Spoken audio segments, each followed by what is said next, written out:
Eu queria iniciar aqui agradecendo o convite de estar participando dessa live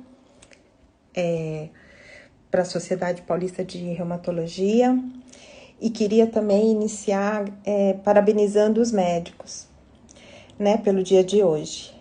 Então, hoje a gente vai falar um pouquinho sobre dor na criança, né, do acolhimento ao tratamento, e vamos falar eu e a doutora Daniela. A doutora Daniela, ela é médica reumatologista pediátrica, professora afiliada do Departamento de Pediatria da Unifesp, médica assistente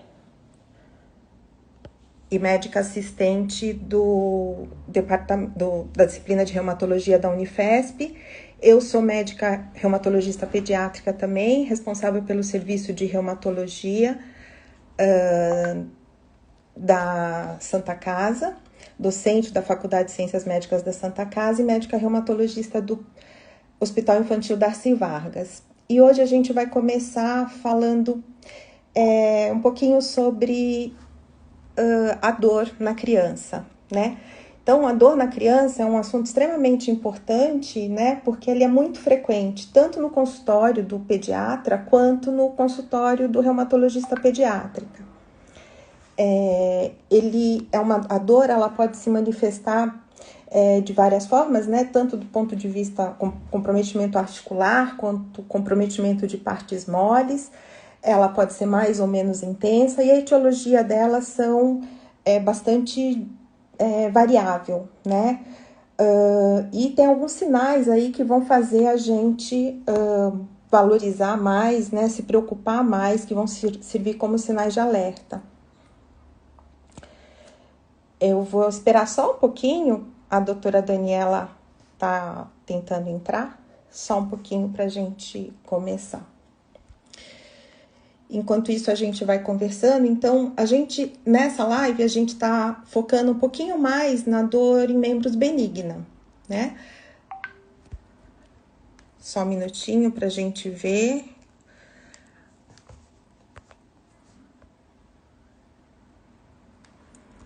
Deixa eu ver se ela entrou. Deixa eu aceitá-la. Foi. Deixa eu ver se a Dani entra. Dani, eu acabei de aceitar. Isso. Ei, Carol. Oi, Boa Dani, boa noite. noite. Boa noite. Tá ajustando aqui o áudio que estava baixinho do telefone, agora deu certo. Deu tudo certo agora? Tá tudo certo. Tudo bem, pessoal? Boa noite. Parabéns também para todos os colegas. Obrigada, Carol. Também é um prazer estar aqui, né, com parceria da Sociedade Paulista de Reumatologia. Isso. E daí, Dani, eu estava falando que a gente vai falar um pouquinho de dor na criança, do acolhimento ao tratamento, e que a gente vai focar um pouquinho mais na dor benigna, né, em membros. E daí conversar um pouquinho sobre as causas, a evolução, né? A gente vai falar um pouquinho de tudo isso e conversando de acordo aí com as dúvidas que todo mundo for tendo também, tá? Então, se você Tá quiser. ótimo. Tá ótimo. Todo mundo seja bem-vindos, né? A gente sabe que aqui tem pacientes, tem médicos, colegas reumatos e outros colegas médicos também. Se tiverem dúvidas, podem perguntar, né? A gente sabe que a queixa de dor nas pernas em crianças é uma queixa muito comum, né? Tanto para o pediatra quanto para o próprio reumatologista também. E sempre fica aquela dúvida em relação, né? Pedir exames, não pedir. E até o próprio nome, né, Carol? Eu acho que isso é bem legal a gente deixar claro já no começo, que muita gente fala que é dor de crescimento, que ficou conhecida como dor de crescimento, mas ela ocorre bem numa fase que não é a fase do estirão, né? Aquela fase do crescimento. A gente sabe que na pediatria, a fase que a criança mais cresce é no primeiro ano de vida, ela chega a duplicar, triplicar o tamanho dela, né? Ela nasce em torno de 50 centímetros, o bebezinho. Quando chega ali com 1 ano, já tem aí 75 centímetros, né? 80. Então, a gente sabe que realmente cresce muito e não tem dor, né? A criança não chora ali no primeiro ano Exatamente. de vida, né? E Exatamente. na mesma coisa ali do estirão da puberdade, né? Que a criança também dá aquele pico de crescimento e que normalmente as dores já começam, né? A diminuir. que a gente fala que a faixa etária mais ou menos é entre 3, 4 aninhos de vida até os 12, 13 aninhos, né, que tem a dor. Mas a gente sabe que pelo fato também de ter essa dor, que o próprio nome diz, dor de crescimento, e que não é na fase do crescimento, a gente fala que é essa dor benigna da infância, como você mesmo diz. Que o próprio nome deixa a gente mais tranquilo no sentido de ser um prognóstico bom, né? Só que assusta, porque quem é mãe e tem uma criança chorando em casa de madrugada ou à noite, na hora de deitar, e todo dia aquela rotina, acaba atrapalhando a qualidade de vida da criança, né? Então a gente tem que pensar, ver como um todo mesmo e tranquilizar a família, né, Carol? Exatamente. Eu acho que a primeira coisa, né, Dani, é exatamente isso, né? Quando a gente se depara com um quadro de dor benigna, né? A primeira coisa é a gente descartar outras causas, né? Que a gente tem que descartar. E fechando como dor benigna, é exatamente fazer a tranquilização da família, porque realmente é muito angustiante, né? Toda noite seu filho gritando, chorando de dor, a gente tem que mostrar, né? Assim, evidenciar que isso aí é um quadro que não vai trazer nenhuma deformidade, que não vai trazer nenhum dano para a criança no futuro, né? Eu acho que isso é o mais importante da gente estar fazendo. Isso mesmo. E também, assim, é bem comum os pais perguntarem se pode acontecer só na perna, mas também pode acontecer nos braços, né? O mais comum, claro, é na região, na frente da perna, ali, né? A gente fala na região anterior da tíbia, de forma ser bilateral, mas normalmente ela pode acontecer tanto na região anterior, quanto na região atrás do joelho, na região dos braços, né? Pode ser tanto articular, né? Que é na juntinha, como fora da articulação. Então, isso que também é importante e tem a característica de ser mais comum no final do dia, né? Depois de muita atividade física, bem comum segunda, terça-feira, né? Depois de um final de semana agitado. E não acorda à noite, né? Eu acho que é importante também deixar claro, a criança não acorda na madrugada com dor, normalmente é mais no início da noite, ali na hora que a criança vai deitar, né, Carol? Isso, e assim, e aí eu acho que é até uma das questões, né, que está aparecendo aqui para gente, é quais são os sinais, né, que a gente tem que servir de alerta para a gente se preocupar se essa dor está traduzindo alguma coisa mais grave, né? Então, acho que tem algumas coisas aí que a gente tem que salientar, né? Uma das coisas que eu acho que é assim bem interessante é como é a localização dessa dor, né? Se é uma dor mais difusa ou se é uma dor mais localizada, que a criança aponta direitinho lá onde é o local e sempre no mesmo local. Então, isso é uma coisa que a gente já fica um pouco mais, tem que ficar um pouquinho mais alerta, né? Quando é uma dor mais difusa, a gente pode ficar um pouco mais tranquila. Outra coisa, se essa dor ela vem acompanhada de algum outro sinal, né? Então, uma dor que a criança ela tem a dor e ela fica muito bem depois, né? Então, ela tem a dor à noite, mas no dia seguinte essa criança está muito bem, ela está brincando, ela está correndo, está fazendo as atividades. É diferente daquela criança que junto com essa dor tem alguma outra manifestação, né? Então, ela tem uma febre, ela vem perdendo peso, ela está mais prostrada. São sinais de que eu tenho alguma coisa além da dor benigna, né? Carol, uma coisa que eu gosto de mostrar, que até quando eu, às vezes, falo muito sobre esse tema, que tem mães que falam, nossa, ele faz direitinho que nem a senhora faz, que eles mostram a dor assim. Isso. Quando a criança localiza, né, no mesmo local sempre, até na mesma joelho direito e sempre ali, sei lá, um localzinho ali onde tem inserção do tendão, ela sempre ponta para aquele lugar, assim, vale a pena sim radiografar, a gente investigar, né, fazer uma investigação, uma anamnese mais detalhada. Agora, quando a criança fala, agora tá doendo aqui, no outro dia tá doendo assim do outro lado, e não localiza, isso já deixa a gente mais tranquila, né? Mais tranquila. E não ter sinais também de inflamação no local. Então, não ter nenhum edema, não ter um vermelhidão, um calor no local. Isso que eu acho que também é importante. Sempre no exame físico, tentar buscar isso também na anamnese e no exame físico. No exame físico, exatamente.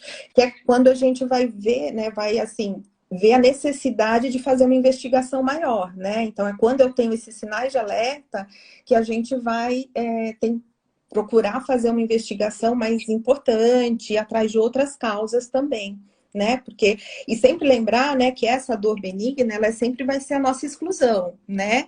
A gente tem que descartar outras coisas antes da gente falar que é só uma dor benigna, né? Porque às vezes ela pode significar sim alguma outra, algum outro processo, algum outro quadro, né? Então sempre a gente tem que, com um bom exame físico, com uma boa história clínica, né? A gente consegue ver se tem alguma coisa a mais que a gente precise investigar, né? É. Uma outra coisa também que eu gosto sempre de perguntar, por mais que a mãe fale que tem uma dor há 2 anos, saber se não mudou o padrão da dor, né? Às vezes a criança tem aquela dor ali que é inespecífica, de caráter benigno há 2 anos, e que de repente muda o padrão, ela localiza, ela começa a acordar de madrugada, ou ela acorda de manhã mancando, né? Que é bem característico de ser inflamatória, a gente brinca que está travada, né? Ela não sai correndo da cama pulando, aquela criança ativa.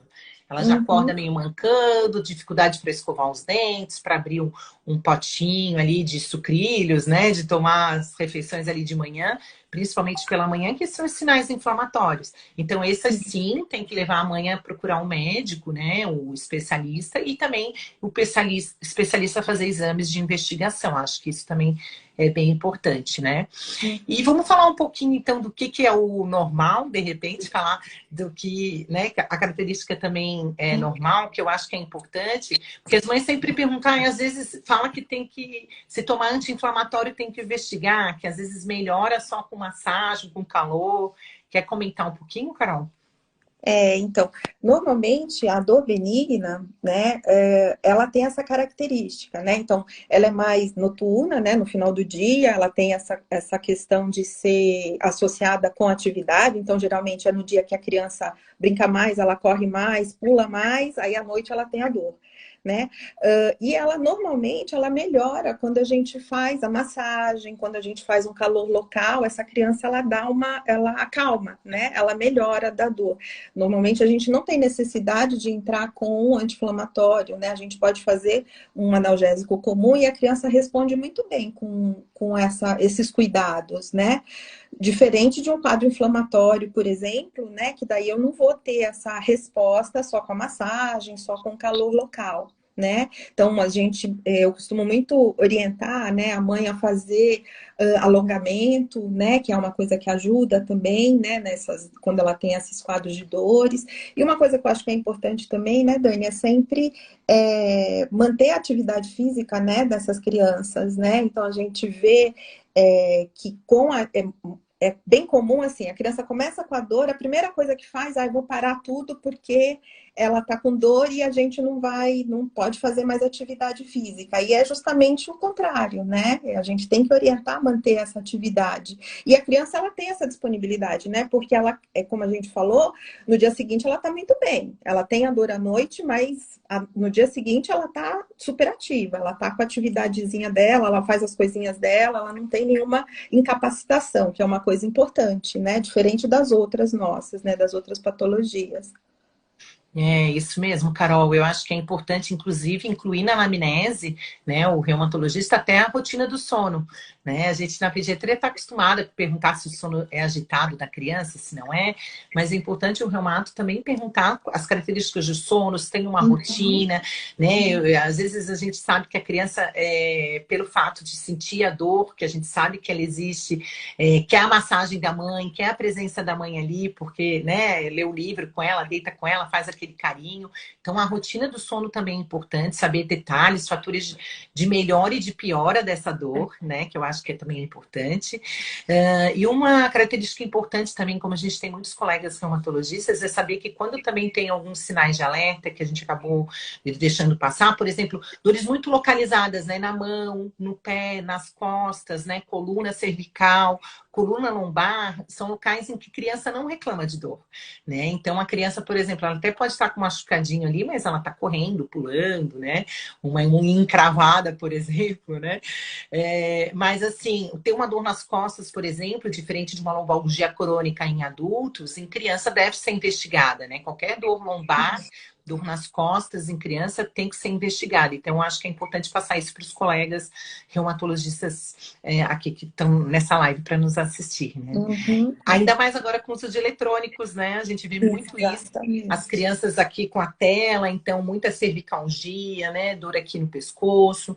Então, a orientação também da restrição do uso de tela, de ter esse tempo de a cada 15, 20 minutos fazer um alongamento, orientar, ter os intervalos, porque realmente isso pode piorar e pode ser uma causa mecânica de dor, mas que em criança a gente precisa ficar um pouco mais de olho para ver se não é uma doença inflamatória, né? Exatamente, é.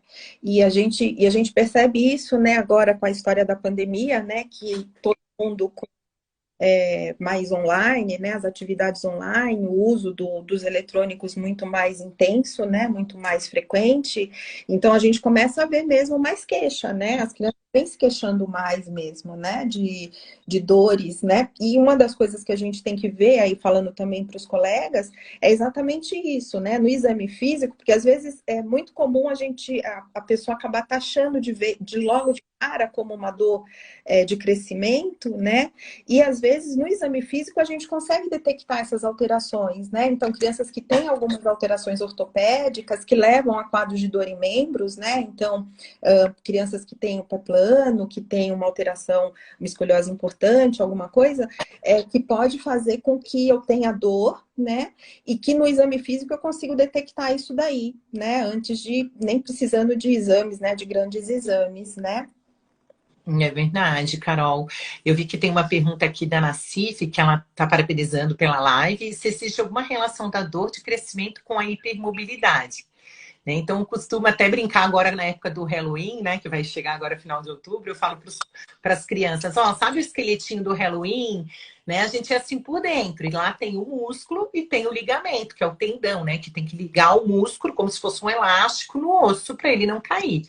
Então, o que acontece? Como a criança é um ser em desenvolvimento, a gente cresce ao longo dessa vida e até os 15, né, 16 anos, tem que ter uma frouxidão ligamentar, tem que ser mais molinho, né, para o osso crescer, o músculo crescer, o tendão crescer.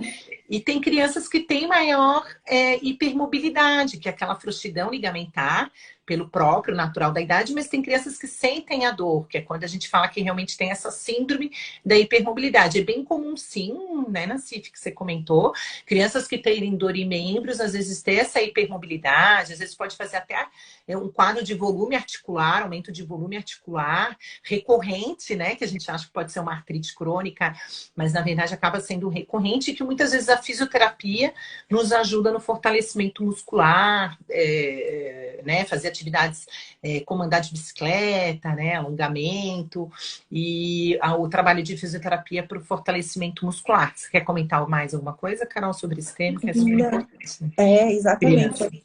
É super importante, né? Porque é uma das causas de dor, né? Que a gente vai ter assim, e é no exame mesmo, né? Que a gente vai detectar, né? Então a gente vai pesquisar os pontos de hipermobilidade nessa criança e você vai ver que ela tem realmente uma frouxidão que vai fazer com que ela tenha movimentos mais amplos aí dessas articulações, né? Desses membros e com isso levar a pequenos traumas que levam ao quadro de dor, né? Então, é uma das coisas no exame, mais uma vez, né? No exame físico, a gente vai conseguir detectar essas alterações, né? Uhum. E no exame físico da pediatria, também não esquecer sempre, como a Carol mencionou, de avaliação da pisada do pé, né? Então, a gente sabe que ele até os 6, 7 aninhos está formando arco plantar, ok? Mas uma criança com 12, 13 anos com dor nas costas, você tem que despir toda, pedir para ela andar, porque muitas vezes pode ser aí, né, a pisada que não está correta, ou às vezes a necessidade de uma palmilha pelo pé plano, e até mesmo fortalecimento muscular numa hipermobilidade. É todo um Exatamente. conjunto. Uma pergunta, Carol, que surgiu também quando eu fiz a caixinha dos stories lá na minha página, Uhum. era até quando que pode durar essa dor, né? Teve uma mãe que colocou lá que tem mais de 30 anos e ainda tem a dor, né? Teve a dor de crescimento, teoricamente, e que ainda tá com dor. Ela queria saber até quanto tempo pode durar. Vamos falar um pouquinho sobre isso? A gente tem aí bastante colegas adultos, né? Uhum. Então, o que a gente costuma ver, né, a faixa etária mais frequente é no escolar mesmo, né? É na criança lá a partir dos 5 anos. Normalmente, até a adolescência, a gente já melhora, né? A gente já tem melhora. Mas às vezes a gente tem crianças que ficam mais velhas, né? E que pode acabar expandindo um pouquinho mais esse quadro de dor, né? Principalmente, né, quando a gente tem, então, quando a gente está falando da hipermobilidade benigna, então tem pessoas que, porque a hipermobilidade, como você mesmo falou, Dani, é por conta dessa frouxidão, né, que a gente vai ter. À medida que essa criança cresce, eu vou tendo um fortalecimento dessa musculatura, vou tendo uma estabilização dessas articulações. Só que tem algumas pessoas que levam isso para a vida adulta também. E daí pode ter dor, pode continuar tendo dor lá na frente, né? Ela pode continuar tendo queixas de dor e pode continuar com os pontos de hipermobilidade também, né? Sim, inclusive doenças do colágeno também, né? Que devem ser Exato. investigadas, principalmente se tem histórico familiar, né? Luxação do Isso. cristalino, insuficiência Cristalino. aórtica. Então, acho que tem Uhum. que ser investigado também nesse sentido, né? Isso. Uhum. E uma coisa que é interessante também, que é bastante comum, né, quando a gente está conversando com os pais, com a família, é muito comum a gente ver na história familiar o pai ou a mãe que tem essa história de ter tido a dor na infância também, né? Então é muito comum a gente conversando, né, tirando a história, e daí o pai fala, eu tinha também essa dor, a mesma dor que ele está tendo, eu tinha. Então é bastante frequente a gente ouvir isso, né, na consulta. É verdade, até o Marcelo está comentando aqui com a gente, nosso querido Marcelo, ele parabeniza pela live e pergunta se tem alguma relação da dor em membros da infância e a fibromialgia na vida adulta. Uhum. O que a gente costuma ver, né, assim, não necessariamente, né? Não necessariamente a criança que tem a dor em membros na faixa etária pediátrica, ela vai evoluir com uma fibromialgia, né? A gente tem fibromialgia na criança, né? Que geralmente é a menina, adolescente, que a gente pode ter esse quadro de fibro, né? Mas não obrigatoriamente, né? Eu não vou ter essa associação tão frequente, né, Dani? Isso mesmo. Normalmente a gente vê ali que se resolve na infância, né? A fibromialgia já Exatamente. seria, pode Mais ser um pra novo frente. quadro, não tem uma relação assim direta. Mas a gente vê muito esse histórico de, às vezes, nas nossas fibromialgias infantis, que a gente fala de dor difusa, né? A gente acaba não usando o termo de fibromialgia, mas tem essa história familiar de dor. A gente fala que a família é dolorida, né? Normalmente você vai ver que a avó tem a dor, a mãe também tem dor. Então a gente tem que fazer um tratamento da família toda, né? Isso também é comum. Uhum. Uma outra pergunta que está aparecendo aqui, Dani, então tá elogiando a live, né? E ela pergunta, né, a criança com dor em membros após atividade física, né? Como que a gente tem que abordar? Isso é verdade. Eu acho que é super. Primeiro perguntar, né, se foi uma relação direta agora pós-trauma. A gente acabou de atender essa semana uma criança que tinha um quadro de uma poliartralgia migratória em ombros e joelho, mas tinha acabado de começar o jiu-jitsu. E daí ele fazia um Uhum. mês, agora em agosto, e começou a ter essas dores agora em setembro, outubro. O pai achou que pudesse ter uma relação. Então, primeiro ver se realmente tem relacionado com alguma atividade física nova, né, na anamnese, ou se era já um esporte que ela já estava acostumada a fazer. Eu até gosto de perguntar também para a própria criança se ela tem costume de fazer alongamentos antes, né? Se a professora, né, essas crianças que fazem hipermobilidade articular, elas tendem a ir para ginástica artística. A gente Artística. sabe que os Uhum. técnicos gostam desse tipo, eles forçam demais, inclusive é uma das contraindicações que a gente não quer que essa criança tenha dor, assim, você provocar ali um maior impacto, inclusive, sobre essa articulação. Mas acho que a anamnese é importante, saber quais são os exercícios, né, de impacto, como é que é a dor após a atividade física, é sempre depois do futebol, é sempre na canela, né? Ou tem alguma, Uhum. né, a canela, né, a gente sabe que tem pessoas aqui, Sim. pacientes, eu acho que eles entendem mais. Então, eu acho que isso é importante. Se incha, se manca, se persiste. Às vezes é só uma dor que no dia seguinte já tá ok, pulando, ou é uma dor que realmente tem que ser investigado, pode ser uma artrite ou pode ser pós-traumática, né? Lembrando que o trauma em crianças é a nossa primeira hipótese de diagnóstico diferencial, né? Pensando que pode ser uma coisa traumática. A criança vive pulando, né? Fazendo atividades físicas, então, nesse sentido. Se você vê que tem realmente uma relação, eu acho que sim, diagnóstico com exames, como a própria Carol mencionou no início, é um diagnóstico de exclusão a dor em membros benigna, né? Então, se está impactando a qualidade de vida dessa criança, da família, né? Por mais que tenha caráter benigno, mas você vê que é necessário ali você ter alguns exames para que você fique tranquila também como médico e não tenha nada por trás, né? Eu acho que pelo menos um raio-x é necessário, porque às vezes ele pode ter tido alguma fratura que não consolidou, né? Eu mesmo também peguei recente uma criança com dor no tornozelo, inclusive até com uma artrite crônica, e que era um pós-trauma. A gente fez uma ressonância, no raio-x não dava para ver direito, mas na ressonância você via que tinha um ligamento rompido ali do tornozelo, aqueles bem pequenininhos, e que isso foi né, encaminhamos para o ortopedista, tudo. Então, eu acho que é importante sim a gente investigar, né? Aquela pulguinha atrás da orelha, né? Eu acho que é esse o cuidado, né, que a gente tem que tomar antes de taxar como uma dor benigna, né? A gente ter o cuidado de ver se não tem alguma outra coisa que pode tá causando isso, né? Senão a gente acaba ficando com o diagnóstico errado, né? E essa criança vai piorando, né? Ela vai tendo aí as complicações, né? Uhum. Porque eu acho que a nossa anamnese é importante, fundamental, né? A avaliação da marcha, o exame físico, mas muitas vezes o exame radiológico e até mesmo um hemograma, né? Como que a gente faz essa triagem? A gente geralmente pede um raio-x da dor no local cometido, caso a criança localize a dor, né? Aquela dor difusa realmente não precisa, mas um hemograma, uma prova de fase aguda, né? Um VHS, um PCR, uma tireoide também é importante, porque a gente sabe que essas crianças com hipotireoidismo também têm uma maior sensibilidade à dor, que também pode acontecer. Então, eu acho que nesse sentido, né, se você pensar, é importante a gente também deixar um alerta aqui, que às vezes aquelas dores, como você mencionou, acompanhada com febre, perda de peso, né, em que a criança aparece umas manchinhas vermelhas pelo corpo, tem que lembrar da leucemia, porque manifestações musculoesqueléticas são iniciais aí em 25 a 30% das leucemias, né? O que eu gosto de falar para as mães quando elas chegam para mim, que chegam, 2, 3 anos está com dor, eu já fico tranquila, porque ninguém vai ter uma leucemia por 2, 3 anos. Aquela dor em membros ali que está 2, 3 meses, que vem acompanhada com febre, perda de peso, prostração, anemia, né, umas petecas e tal, daí sim você realmente tem que investigar, pedir o DHL, ácido úrico, um hemograma, né, como diagnóstico diferencial.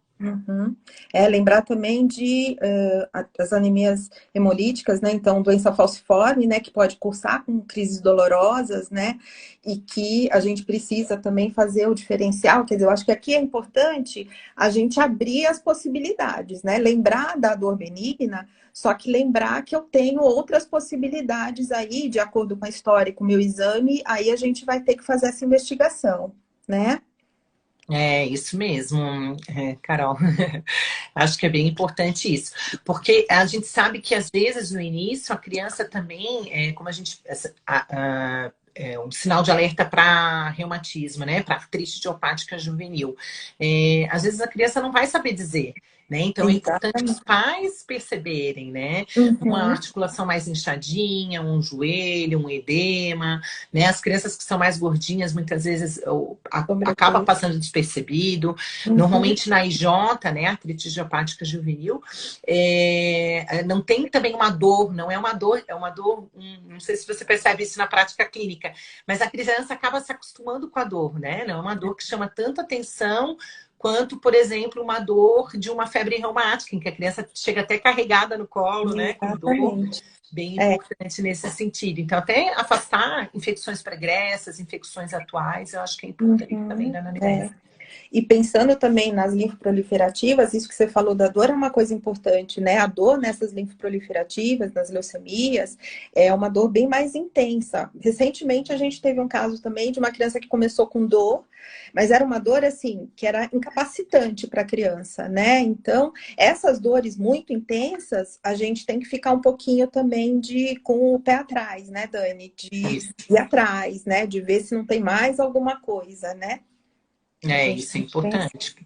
Não, com Uhum, certeza. Eu acho que é importante, por exemplo, um caso também que eu uso sempre como exemplo, que a gente pegou uma criança que tinha uma artrite aguda recorrente no cotovelo, né? Inicialmente pensou-se em artrite crônica, porque já tinha aí uns 3 meses de evolução, pensaram em AJ, mas quando a gente viu no exame físico, realmente tinha uma artrite que era periarticular, além da artrite, tinha também edema de tecido subcutâneo, a gente fez uma ressonância que tinha alterações já sugestivas de leucemia, com taxa leucêmica, inclusive, no raio-x e com alterações osteolíticas, né, ali no osso, e fizemos depois, na sequência, um mielograma que confirmou uma leucemia.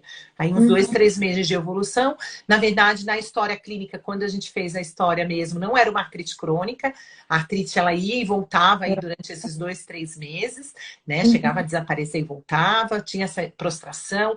Então, a uhum, gente sabe que realmente tem sinais de alerta, né? Esses que a gente mencionou, exatamente. eu acho que uma boa anamnese nos deixa tranquila, né? Mais tranquilas, Com exatamente. certeza.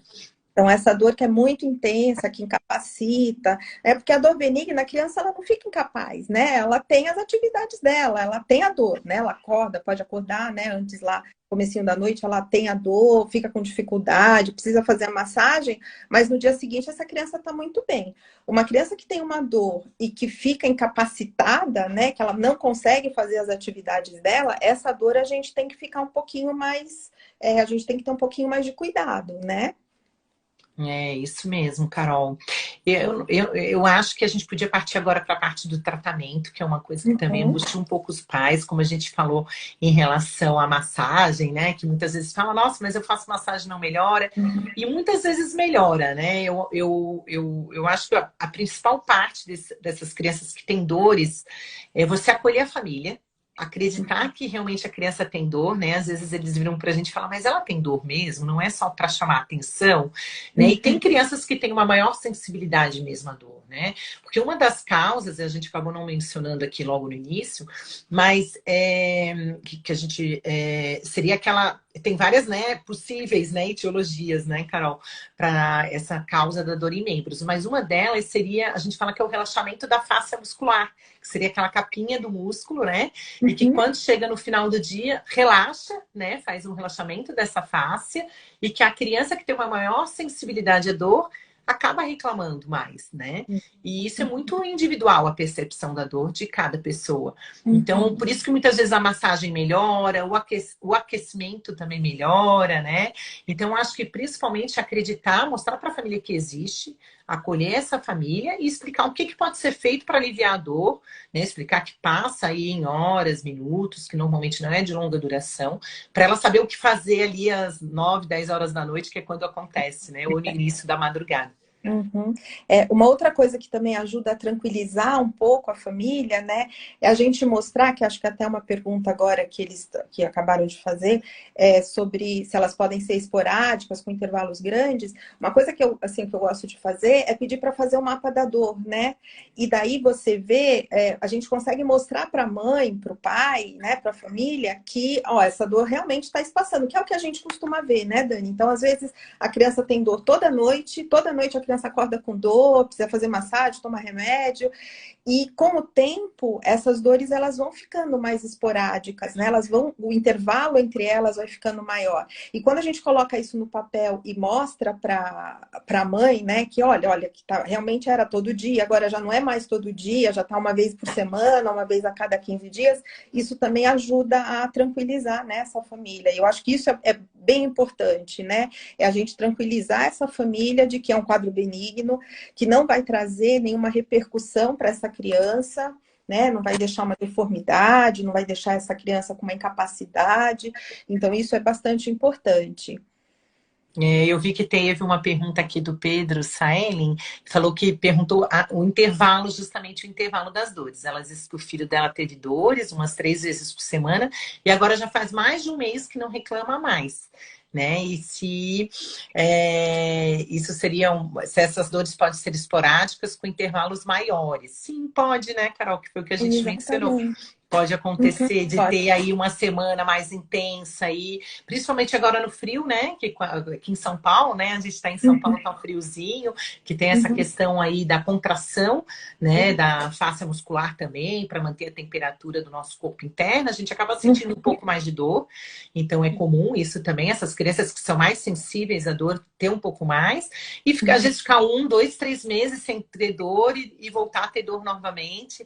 Então, isso é um uhum. sinal de que a gente fala que é de característica benigna, Benigna. né? Então, eu acho que dá para a mãe ficar tranquila, fazer a massagem quando chegar a dor, fazer uma compressa quente e ficar tranquila nesse sentido mesmo, né? Isso, exatamente.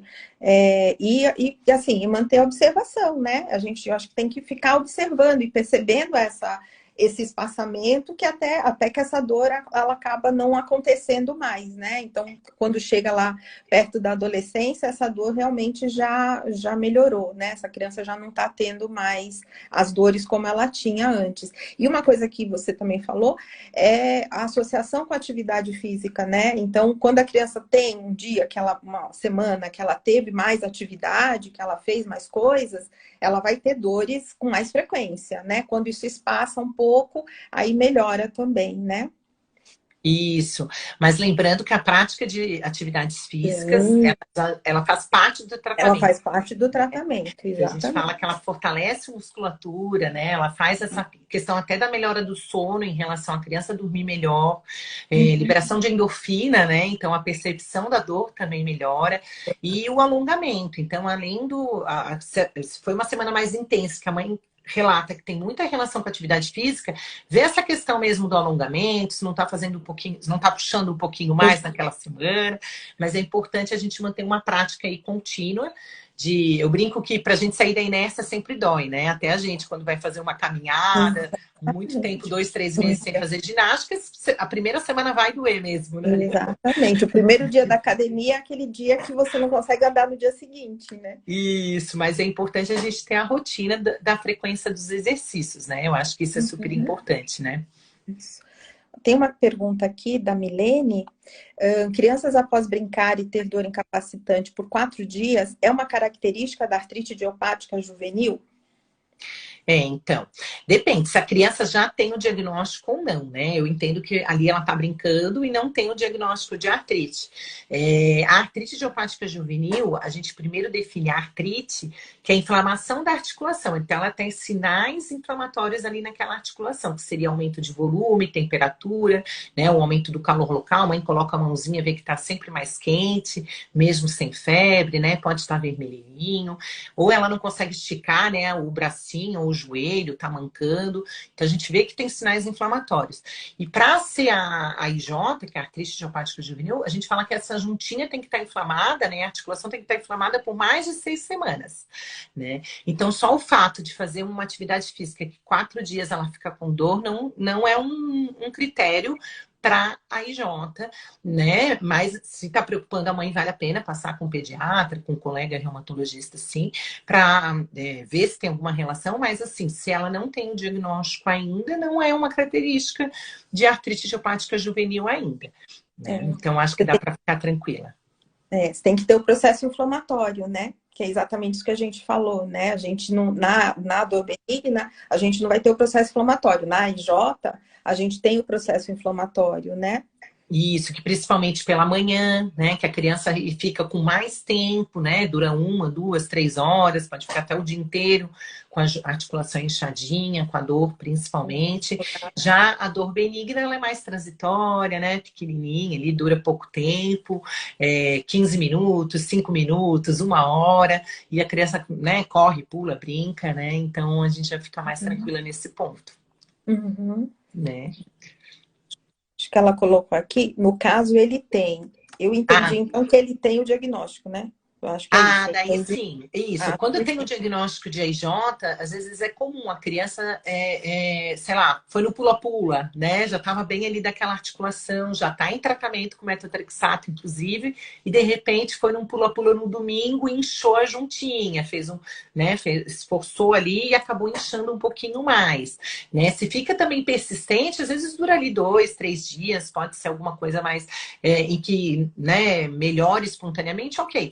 Mas eu acho que se persiste, se está limitando a capacidade da criança, né? Ela está mancando, voltou a doer mais, conversa com o reumatologista, né? Tira dúvida com o reumatologista pediátrico dele, para ver se realmente é necessária aí uma investigação ou não, né? Uhum. Deixa eu ver se tem mais alguma coisa aqui. Peraí.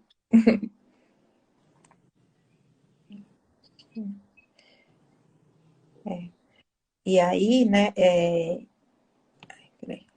E aí, né, Dani, acho que assim, voltando ainda no tratamento, né, a gente tem que, eu acho que além da questão da tranquilizar a família, né, fazer o acompanhamento dessa criança, né? Acompanhar para ver como que ela vai evoluindo, né? Como que é esse quadro mesmo, né? Porque às vezes a criança chega na primeira consulta com a queixa, a gente faz o exame, tudo, descarta as coisas, só que a gente tem que acompanhar para ver como que isso aí vai evoluir, né? Para a gente ver qual que é o rumo que a gente vai tomar. O Marcelo está perguntando aqui se infiltração pode ajudar, se fica persistente e não responder ao tratamento. Sim, com certeza, né? É um recurso que a gente utiliza quando o paciente já está em uso de metotrexato, né? Ou se ele não está respondendo, aparece ali uma articulação apenas, né? Ainda mais se tem as provas de fase aguda também mais baixas, que a gente sabe que daí a infiltração responde melhor. A indicação da infiltração, sim. Em crianças, a gente sabe que as mães ficam um pouco mais apreensivas, né? Porque é infiltração, mas a gente tem alguns pacientes nossos crônicos que até pedem, ai, doutora, já faz a infiltração que eu sei que Eu resolve, sei que né? vai Tipo, eu melhorar. vou ficar bem ali. Não sei se vocês também percebem na Santa Exa- Casa isso, né, Carol? Exatamente, é. E assim, e a grande vantagem é que você não precisa ficar dando um monte de medicação, né, Dani? Porque você faz a infiltração nessas artrites que a criança reativou uma articulação só. Então, você consegue fazer essa infiltração e a criança fica muito bem mesmo. A gente tem alguns pacientes que falam, ah, vai ser bom agora vai ficar bom. É. Carol, uma pergunta que surgiu para mim também lá, se quiser comentar, que a dúvida, né, é a relação da vitamina D com a dor de crescimento. Né, que tem Uhum. muita gente que fala, ah, eu tenho baixa de vitamina D, tem alguns estudos que mostram que sim, outros que não. É exatamente isso, né? Bem controverso, né? Então, tem alguns estudos que falam que pode ter uma associação com um nível baixo, né, de vitamina C, de vitamina Vitamina D, D. e que valeria a pena estar fazendo uma reposição, né, e que melhoraria, mas tem alguns estudos que não evidenciaram isso, né? Que não tem essa associação, né?